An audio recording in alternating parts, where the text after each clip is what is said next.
Olá, adoradores do povo! Sejam bem-vindos a mais um vídeo aqui no Caneta Tinteiro. Meu nome é Camille Pezino e hoje eu vou falar de uma das obras mais delicadas que eu li em 2022 até o momento.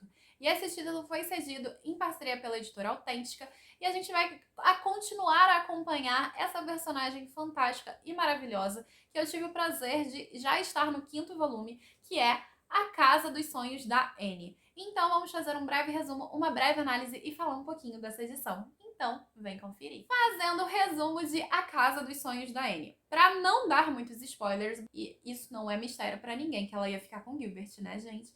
Eu, pelo menos, acho que não é mistério pra ninguém. A Anne finalmente casa com Gilbert. E eles vão morar na Casa Pacata dos Sonhos, é uma casa de aluguel. E nessa casa, a Anne vai construir as suas primeiras memórias e experiências da vida de casada. E lá ela vai conhecer 3 personagens principalmente marcantes, que é a Leslie, que é uma mulher que passou por adversidades terríveis, a Cornélia, parecido com Cordélia, que é o nome que ela adorava na infância, que é uma feminista radical, e quando eu digo feminista radical é para o período histórico dela, e também o Capitão Jean, que é um cara que trabalha no farol, é um idoso, na verdade, um senhorzinho de idade, que tem muitas experiências e histórias para contar para Anne. Então, junto com esses 3 personagens novos, mais referências aos personagens de Green Gables, como a Diana, a Marilla, entre outros personagens, nós vamos acompanhar dos 25 aos 27 anos a Anne casada. Fazendo a análise de A Casa dos Sonhos da Anne. A primeira coisa que eu quero destacar é que esse título ele é bem descritivo, e ele é descritivo porque a experiência é sobre o espaço. A gente tá falando da Casa dos Sonhos da Anne. Então, é esse primeiro lugar que vai ser permeado de memórias da Anne. Então, é uma metáfora sobre o espaço. O espaço físico relacionado ao espaço mental, que é o da Anne e também do Gilbert, que acaba ganhando muito mais destaque nesse romance do que nos outros volumes. E é bem interessante porque a gente vai ver bastante da dinâmica deles. O que não é muito interessante, no meu ponto de vista, embora eu entenda que o contexto histórico da época pedia isso, é que a Anne vai abdicar da sua parte como docente e se tornar uma dona do lar, uma mulher da casa, uma mulher doméstica. Não que isso seja de fato um problema, porque foi uma escolha dela, mas acabou me incomodando porque a Anne ela sempre foi muito pró-feminismo, ela sempre foi muito pró-docência e ela perde esse aspecto aqui ao se casar com Gilbert. Isso não me agradou muito, mas é pessoal e não é uma coisa a respeito da obra em si, porque faz parte do contexto histórico. E justamente o contexto histórico entra muito em destaque aqui, porque o Gilbert e a Anne agora são donos do próprio nariz, estão morando na própria casa, então a vida política deles acaba se tornando bem mais engajada, principalmente a do Gilbert. Então a gente vai ver muito a respeito sobre os conservadores e os liberais, e não só nesse espectro político, a gente vai ver a construção e a relação feita entre metodistas e presbiterianos. Então a gente vai encontrar aqui também as rixas religiosas, o espectro político, a gente vai ver a construção dessa sociedade, a relação com vizinhos, coisas que fazem parte da vida adulta. Então esse é um romance da maturidade da Anne, a Anne entrando nesse período de adulta, sabe? Adulta com os 2 pés ali na fase adulta, porque ela já está casada, ela já está pronta para construir a própria família. E é bem interessante que ela vai fazer isso um pouco longe de casa, em Four Winds, que é um lugar de interior e é um lugar mais afastado da civilização.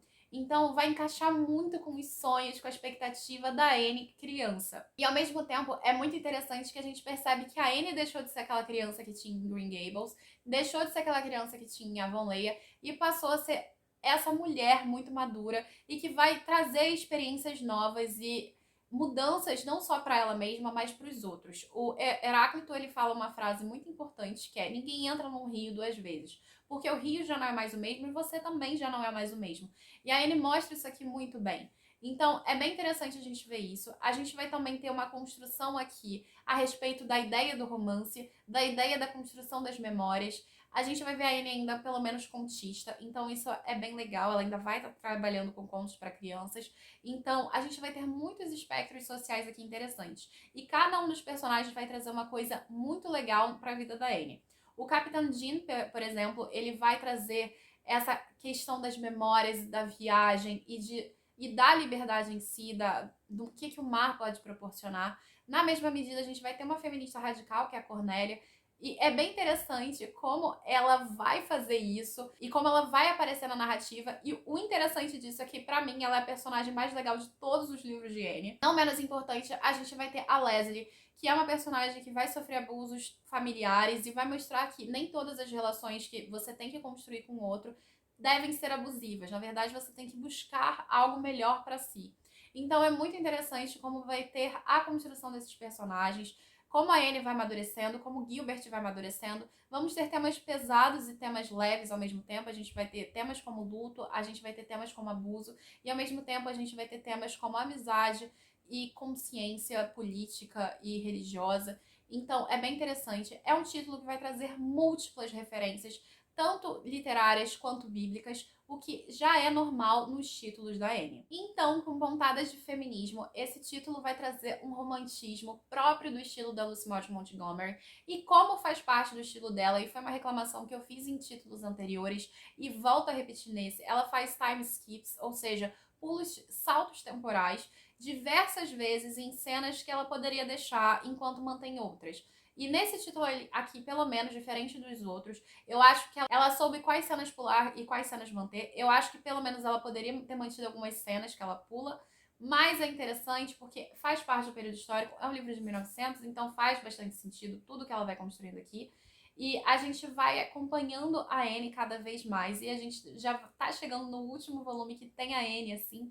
Então eu fico muito feliz de poder continuar tendo essa experiência com a Anne, e é muito legal e muito fofo ver a evolução dos personagens, ver como eles vão se desenvolvendo. É uma experiência que é realmente, a gente tá vendo passo a passo da vida de uma pessoa e a gente conhece todos os detalhes dessa vida, e é muito, muito interessante poder fazer parte da vida da Anne. Agora eu quero falar um pouquinho dessa edição aqui da Editora Autêntica. Continua com a tradução da Márcia Soares Guimarães, e para além disso a gente tem essa capa que acompanha o modelo das outras capas, tem alto relevo em alguns detalhes da capa, como no título e também no passarinho.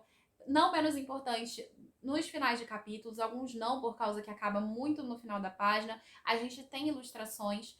A diagramação é muito confortável, continua mantendo o mesmo estilo dos outros títulos da Anne. E então é uma edição que eu super recomendo, até para se você quiser ter a coleção, faz muito sentido. Enfim, gente, é isso. Eu espero que vocês tenham gostado do vídeo de hoje. Não deixem de se inscrever no canal, ativar o sininho e curtir esse vídeo. Se você quiser comprar este volume ou todos os volumes da Anne para você poder acompanhar essa história, eu vou recomendar a vocês o link aqui de baixo da descrição do vídeo da Amazon, porque você vai ajudar o canal a crescer sem pagar mais nada por isso. Nos acompanhe nas outras redes sociais, @Grupo Caneta Tinteiro, tanto para Twitch quanto para o Instagram. Você também pode acompanhar a gente no podcast O QGCT e, não menos importante, no gctinteiro.com.br, que é o nosso site. Muito obrigada por acompanhar até aqui e até a próxima. Tchau, tchau!